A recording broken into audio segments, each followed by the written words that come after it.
മഹാത്മാഗാന്ധിയുടെ വളരെ പ്രസിദ്ധമായിട്ടുള്ളൊരു ഉദ്ധരണിയുണ്ട്. നിങ്ങൾ ഏതൊരു നടപടി സ്വീകരിക്കുമ്പോഴും നിങ്ങൾ കണ്ടിട്ടുള്ള ഏറ്റവും ദരിദ്രനും ദുർബലനുമായ മനുഷ്യന്റെ മുഖം ഓർക്കുക. തെരഞ്ഞെടുപ്പ് വേളയിൽ ഈ വിജ്ഞാപനത്തിന് ഒരാഴ്ച മുമ്പ് ഈ വാരിക്കോരി അതിന്റെ മുഹൂർത്തം ആരെങ്കിലും കുറിച്ചിട്ടുണ്ടോ? ഞങ്ങൾക്ക് 5 വർഷത്തേക്കുള്ള മാൻഡേറ്റാണ്. ഇനി ആചന്ദ്രതാരം കേരളത്തിൽ അതിദരിദ്രരുണ്ടാവില്ല എന്നല്ല അവകാശവാദം. അതിദരിദ്രരെ ഒരു പ്രോസസ്സിലൂടെ കണ്ടെത്തി അവരെ അതിൽ നിന്ന് മോചിപ്പിച്ചിരിക്കുന്നു. ഇനി അവർ തിരിച്ചതിലേക്ക് പോകാതിരിക്കാൻ, ആരും അതിദരിദ്രരായി മാറാതിരിക്കാൻ ഒരു തുടർ പ്രവർത്തനം ഉണ്ടാകും. ഇതാണ് ഗവൺമെൻറ് പറഞ്ഞത്. ഇപ്പോൾ അവസാനം വിദഗ്ധരൊക്കെ പോയിട്ട് അതിദരിദ്രരെന്നാണോ അഗതി എന്നാണോ പറയേണ്ടത് എന്ന് ചോദ്യം ഉയർത്തുന്നുണ്ട്. അവർക്ക് ഇഷ്ടമുള്ള പേര് വിളിക്കാം. പക്ഷേ 64,006 നിരാശ്രയരും നിരാലംബരുമായ കുടുംബങ്ങളെ നമ്മൾ ഏറ്റെടുത്തു. ഈ 4.5 കൊല്ലത്തിനിടയിൽ ഒരു ദിവസം പോലും ഉന്നയിക്കാത്ത ചോദ്യം, സംശയം, പുകമറ ഇപ്പോൾ ഈ പ്രഖ്യാപനത്തിൻ്റെ തലേ ദിവസം വരുന്നുണ്ടെങ്കിൽ ആ രോഗത്തിൻ്റെ പേര് രാഷ്ട്രീയ അന്ധത എന്നതാണ്. നമസ്കാരം, വാക്കുമുറവാക്കിലേക്ക് സ്വാഗതം. നവംബർ 1 കേരളപ്പിറവി ദിനത്തിൽ ഏറ്റവും പ്രധാനമായ, മലയാളികൾക്ക് ഏറെ അഭിമാനമുള്ള ഒരു പ്രഖ്യാപനമാണ് സംസ്ഥാന സർക്കാർ നടത്തിയത്. അതിദരിദ്രരില്ലാത്ത രാജ്യത്തെ ആദ്യ സംസ്ഥാനമായി കേരളം മാറിക്കഴിഞ്ഞിരിക്കുന്നു. ആരോഗ്യം, ആഹാരം, വരുമാനം, വാസസ്ഥലം, ഈ 4 മാനദണ്ഡങ്ങളിലൂടെയാണ് ഈ ഒരു പ്രോസസ്സ് അല്ലെങ്കിൽ ഒരു തെരഞ്ഞെടുപ്പ് രീതി പോലും സർക്കാർ നടത്തിയിരിക്കുന്നത്. ഇതുപ്രകാരം സംസ്ഥാനത്ത് ഈ രീതിയിൽ അതിദരിദ്രർ ഇല്ല എന്നാണ് സർക്കാർ അവകാശപ്പെടുന്നത്. അതേസമയം തെരഞ്ഞെടുപ്പ് ആസന്നമായിരിക്കുന്ന ഈ വേളയിൽ നടത്തിയ ഈ പ്രഖ്യാപനത്തിലാണ് പ്രതിപക്ഷം രാഷ്ട്രീയം കാണുന്നത്. എന്തായാലും വാദപ്രതിവാദങ്ങളൊക്കെ തുടരുകയാണ്. ഇന്ന് നമ്മോടൊപ്പം ചേരുന്നു തദ്ദേശ സ്വയംഭരണ വകുപ്പ് മന്ത്രി ശ്രീ MB രാജേഷ്. സ്വാഗതം. ഏറ്റവും പ്രധാനപ്പെട്ട അല്ലെങ്കിൽ ഏറ്റവും അഭിമാനകരമായ ഒരു നടപടിക്രമങ്ങളിലൂടെ ഒരു പ്രഖ്യാപനമാണത്. കേരളപ്പിറവി ദിനത്തിൽ സംസ്ഥാന സർക്കാർ, നമ്മൾ മലയാളികൾ എപ്പോഴും ആഗ്രഹിച്ചിരുന്ന ഒരു പ്രഖ്യാപനം എന്ന് തന്നെ പറയേണ്ടിയിരിക്കുന്നു. അതിനകത്തുള്ള ആക്ഷേപങ്ങളും ആരോപണങ്ങളും ഒക്കെ മാറ്റിവെച്ചാൽ ഈ ഒരു പ്രഖ്യാപനം ഈ തെരഞ്ഞെടുപ്പ് സമയത്ത് അല്ലെങ്കിൽ ഈ ഒരു സർക്കാരിൻ്റെ പ്രകടന പത്രികയിൽ പറഞ്ഞ ആ ഒരു വാഗ്ദാനം നടപ്പാക്കുമ്പോൾ അത് എത്രത്തോളം കാര്യക്ഷമമായി അല്ലെങ്കിൽ എത്രത്തോളം അഭിമാനത്തോടെ സർക്കാരിന് ജനങ്ങൾക്ക് മുന്നിൽ അവതരിപ്പിക്കാൻ കഴിയും? ജനങ്ങൾക്ക് നൽകിയ വാഗ്ദാനം പാലിക്കുക എന്നത് അങ്ങേയറ്റത്തെ ചാരിതാർത്ഥ്യവും ആത്മസംതൃപ്തിയും അഭിമാനവും നൽകുന്ന കാര്യമാണല്ലോ. അതിദാരിദ്ര്യ നിർമ്മാർജ്ജനം എന്നത് 2021 സത്യപ്രതിജ്ഞയ്ക്ക് ശേഷം ആദ്യം ചേർന്ന മന്ത്രിസഭാ യോഗത്തിലെടുത്ത 1ാമത്തെ തീരുമാനമായിരുന്നു. അപ്പം അത് തന്നെ ഗവൺമെൻറ്റിൻ്റെ പ്രയോറിറ്റി കാണിക്കുന്നുണ്ട്. തുടർഭരണം കിട്ടിയപ്പോൾ ഈ ഗവൺമെൻറ് ആദ്യം ചിന്തിച്ചത് ഏറ്റവും ദരിദ്രരായിട്ടുള്ള മനുഷ്യരെ അതിൽ നിന്ന് മോചിപ്പിക്കുന്നതിനെക്കുറിച്ചാണ്. മഹാത്മാഗാന്ധിയുടെ വളരെ പ്രസിദ്ധമായിട്ടുള്ളൊരു ഉദ്ധരണിയുണ്ട്. നിങ്ങൾ ഏതൊരു നടപടി സ്വീകരിക്കുമ്പോഴും നിങ്ങൾ കണ്ടിട്ടുള്ള ഏറ്റവും ദരിദ്രനും ദുർബലനുമായ മനുഷ്യൻ്റെ മുഖം ഓർക്കുക. നിങ്ങൾ സ്വീകരിക്കുന്ന നടപടി എങ്ങനെയാണ് ആ മനുഷ്യനെ ബാധിക്കാൻ പോകുന്നത് എന്നാലോചിക്കുക എന്ന് പറഞ്ഞത് മഹാത്മാഗാന്ധിയാണ്. യഥാർത്ഥത്തിൽ സത്യപ്രതിജ്ഞയ്ക്ക് ശേഷം ആദ്യം മന്ത്രിസഭാ യോഗം ചേർന്ന സമയത്ത് ഈ ഗവൺമെൻറ് മുഖ്യമന്ത്രിയുടെയും മുന്നിൽ തെളിഞ്ഞത് ഏറ്റവും ദരിദ്രരായ മനുഷ്യരുടെ മുഖമാണ്.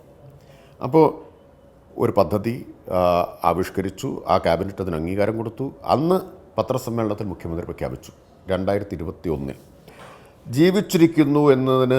ജീവിച്ചിരിക്കുന്നു എന്നല്ലാതെ മറ്റൊരു തെളിവും കൈവശമില്ലാത്തവരാണ് അവർ, ഈ അതിദരിദ്രർ എന്ന് പറഞ്ഞാൽ. അതായത് അവരുടെ കയ്യിൽ വോട്ടർ കാർഡ്, ID കാർഡില്ല, ആധാർ കാർഡില്ല, റേഷൻ കാർഡില്ല, ഒരു തരത്തിലുള്ള രേഖയും അവരുടെ കൈവശമില്ല.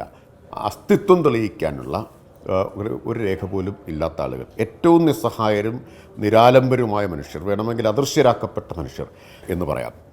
അപ്പോൾ അവരാണ് ഈ അതിദരിദ്ര പട്ടികയിൽ വരുന്നത്. അവർക്ക് ഇന്നേ വരെ ഒരു ക്ഷേമ പദ്ധതിയുടെയും ആനുകൂല്യം കിട്ടാത്തവരാണ്. അവരിൽ കിടപ്പ് രോഗികളുണ്ട്, അവരിൽ മാനസികമായിട്ടുള്ള വെല്ലുവിളികൾ നേരിടുന്നവരുണ്ട്, ഭക്ഷണം പാകം ചെയ്ത് കഴിക്കാൻ പോലും കഴിയാത്തവരുണ്ട്. ഇവരെ കണ്ടെത്തുക എന്നത് തന്നെ എളുപ്പമുള്ള കാര്യമായിരുന്നില്ല.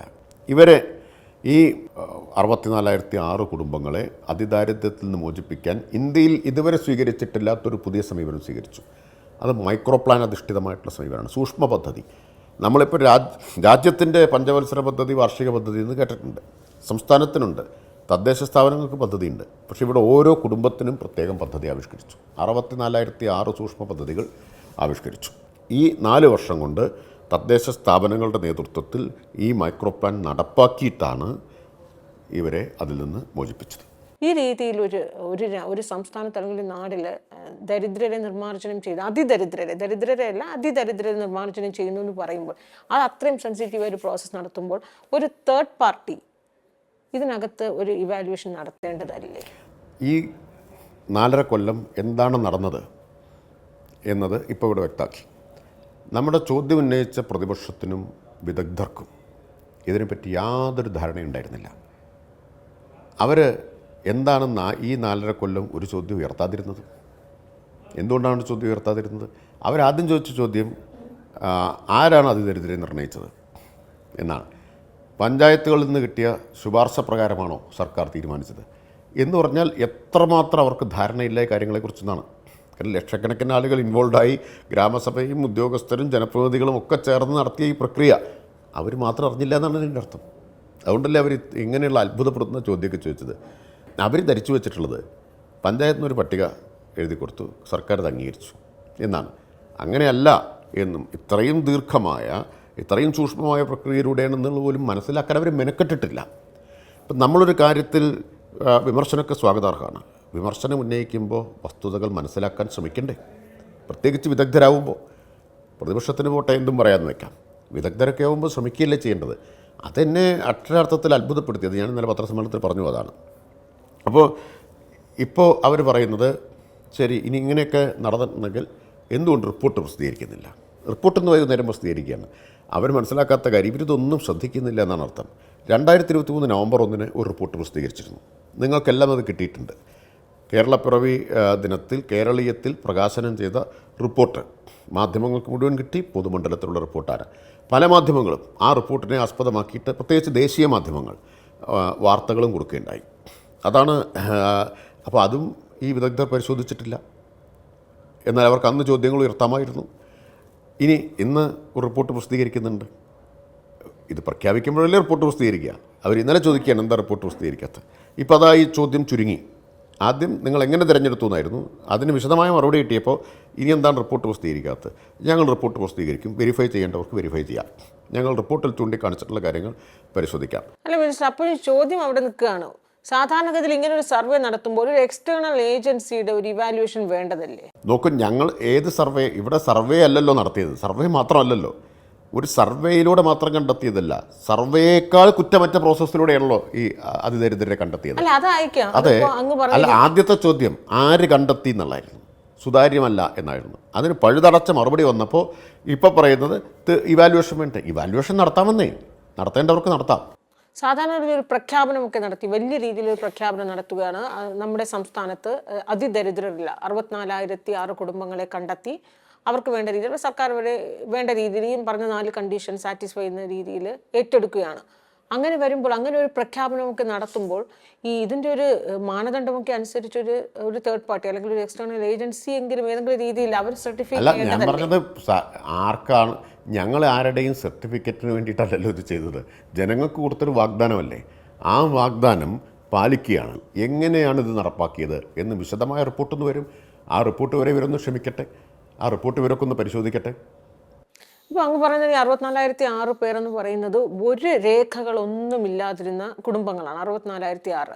അതിൽ 21,000 പേർക്ക് രേഖകൾ ഇതിൻ്റെ ഭാഗമായിട്ടാണ് കൊടുത്തത്. രേഖകളില്ലാത്തവർ മാത്രമല്ല കേട്ടോ, രേഖകളില്ലാത്തവർ ആണ് നല്ലൊരു പങ്ക്.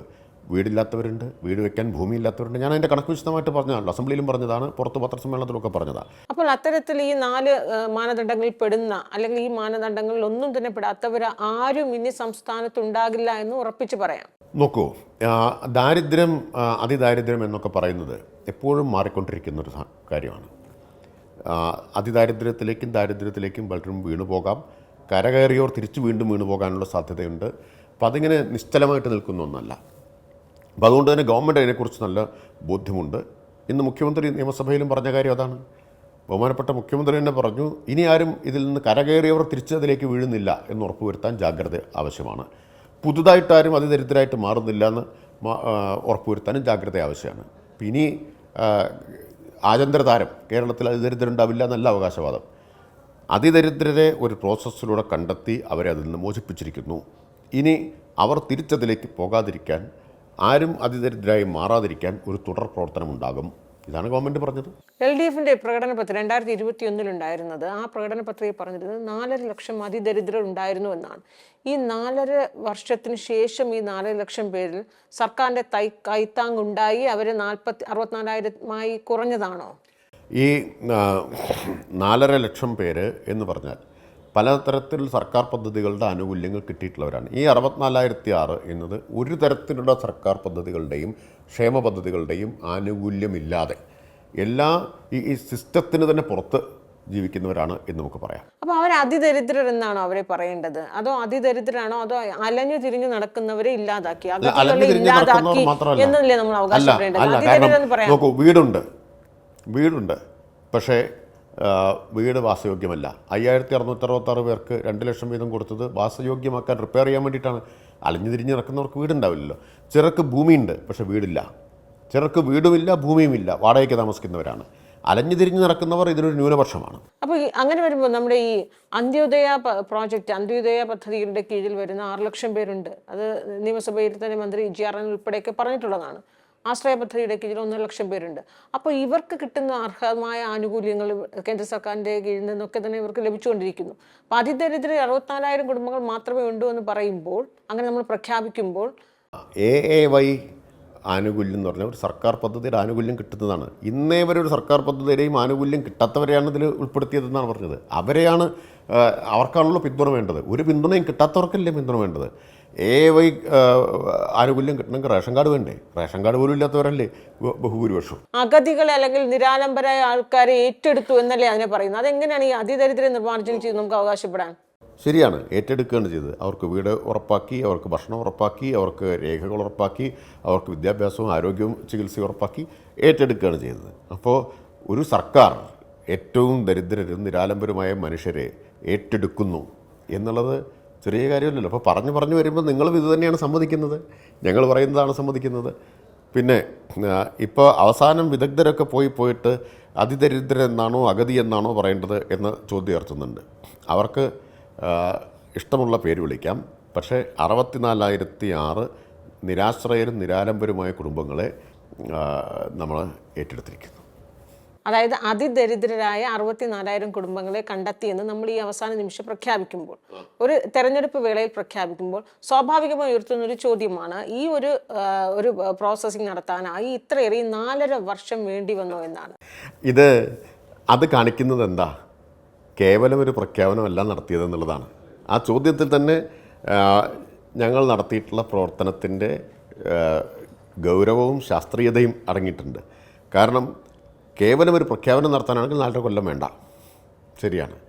പൊള്ളയായൊരു പ്രഖ്യാപനമാണെങ്കിൽ ഇത് മാനദണ്ഡങ്ങളുടെ അടിസ്ഥാനത്തിൽ അവരെ കണ്ടെത്തി, സൂക്ഷ്മമായ പ്രക്രിയയിലൂടെ കണ്ടെത്തി, മൈക്രോ പ്ലാൻ ആവിഷ്കരിച്ചു, ആ മൈക്രോ പ്ലാൻ നടപ്പാക്കി. ഇപ്പോൾ എന്താണോ പറഞ്ഞത് കൃത്യമായിട്ടാണ് നടപ്പാക്കിയത്. അതിൻ്റെ തെളിവ് കണക്കുകൾ നമ്മുടെ മുമ്പിലുണ്ടല്ലോ. 4,666 പേർക്ക് പുതിയ വീട് വെച്ച് കൊടുത്തു, 2,713 പേർക്ക് ഭൂമിയും കൊടുത്തു, വീടും കൊടുത്തു. വീടിൻ്റെ പണി പൂർത്തിയാവാത്ത 867 പേർക്ക് വാടക വീട് പുനരധിവാസം ഉറപ്പാക്കി.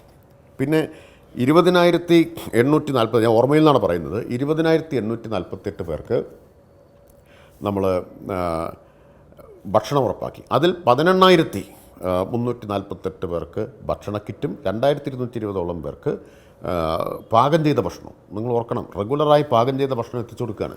85,721 പേർക്ക് വ്യക്തികൾക്ക് ചികിത്സ ഉറപ്പാക്കി, മരുന്നും ചികിത്സയും റെഗുലറായിട്ട് ഉറപ്പാക്കുന്നു. 5,777 പേർക്ക് പാലിയേറ്റീവ് പരിചരണം ഉറപ്പാക്കുന്നു. 4,399 കുടുംബങ്ങൾക്ക് നമ്മൾ ഉപജീവന മാർഗവും വരുമാനവും ഉറപ്പാക്കുന്നു. ഇത് നമ്മുടെ മുമ്പിലുള്ള കണക്കല്ലേ. ഇത് ഓരോ തദ്ദേശ സ്ഥാപന തലത്തിലുമാണ് ഇത് ചെയ്തിട്ടുള്ളത്. അപ്പോൾ 4.5 കൊല്ലം എടുത്തു എന്ന് പറയുമ്പോൾ തന്നെ രാഷ്ട്രീയ ലക്ഷ്യമാണെന്നുള്ളത് തെറ്റിപ്പോയി. രാഷ്ട്രീയ ലക്ഷ്യമാണെന്നുള്ള പ്രതിപക്ഷ ആരോപണം തെറ്റി. കാരണം എന്താണെന്നറിയാമോ?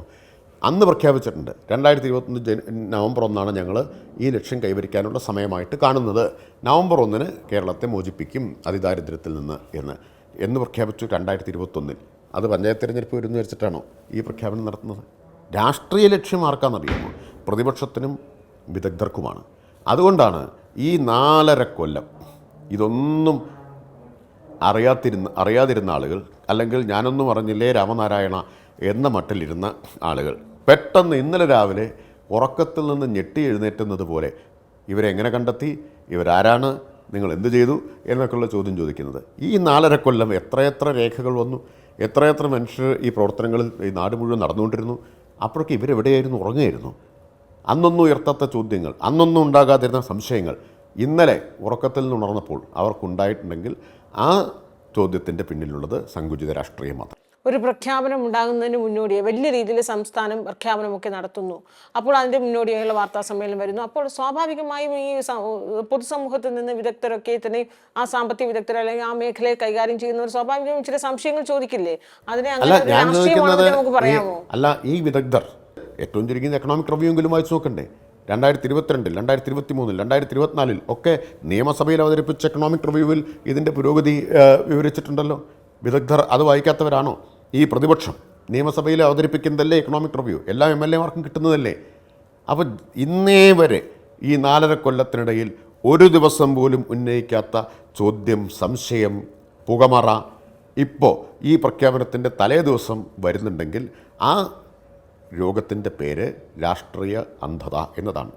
ഇതിന് സ്വാഭാവികമായും വലിയ രീതിയിലൊരു ഫണ്ട് വേണം. കാരണം ഇത് ഒറ്റത്തവണ കൊണ്ട് തീർപ്പാക്കുന്നതല്ല.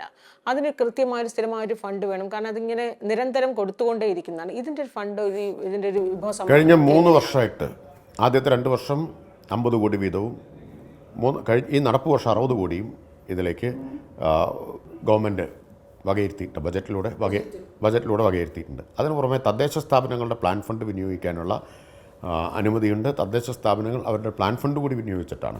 അതിനെല്ലാം പുറമെ ഓരോ വകുപ്പുകളുടെയും ബജറ്റ് വിഹിതം കൂടി ഉപയോഗിച്ചാണ് ഇപ്പോൾ നേരത്തെ പറഞ്ഞ ആരോഗ്യ വകുപ്പും മറ്റൊക്കെ ചെയ്തിട്ടുള്ളത്. ഇത്രയും സമയം വാക്കും മറുവാക്കുമായി സഹകരിച്ചതിന് നന്ദി.